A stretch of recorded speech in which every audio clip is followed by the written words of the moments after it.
శ్రీ గురుభ్యో నమః. శ్రీమతే రామానుజాయ నమః. శ్రీవాస్తు ప్రేక్షకులకి నమస్కారం.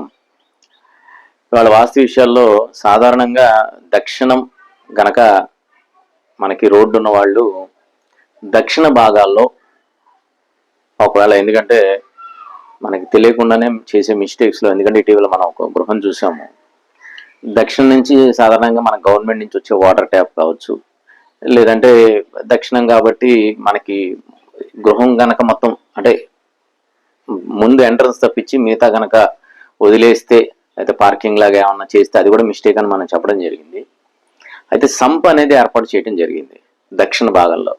సంప్ కూడా అది కూడా ఎక్కడ చేశారంటే, సగం గృహం దాటిందంటే ఇంటి వెడల్పు 30 ఉంటే గేటుకి కాకుండా కొద్దిగా వెనక్కి సంప్ అనేది చేయడం జరిగింది. ఇంచుమించు 8 అడుగుల ఎంతలు తీసుకున్నారు వెడల్పు కానీ అది కానీ.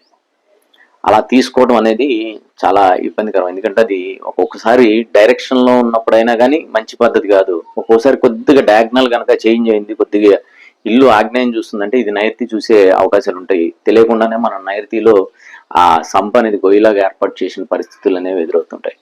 సాధ్యమైనంత వరకు దక్షిణం గృహం ఉన్న వాళ్ళు ఎవరు కూడా దక్షిణ భాగంలో ఈ విధంగా సంపు తీసుకోవడం అనేది మంచి పద్ధతి కాదు.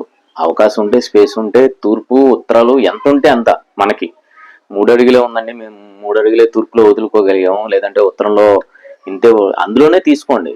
వెడల్పు తీసుకోండి, లేకపోతే డెప్త్ లోతులో ఎక్కువ కావాలంటే తీసుకోండి. కానీ ఇలాగా మనకి ఇక్కడ కాస్త, ఎందుకంటే ఇది ఎప్పుడు చేస్తారంటే సాధ్యమైనంత వరకు దక్షిణ నైరుతిలో కనుక మెట్లు ఏర్పాటు చేసినప్పుడు ఒక 6 అడుగులు స్పేస్ ఉంటుంది కాబట్టి అందులో పెట్టే ప్రయత్నాలు చేస్తూ ఉంటారు.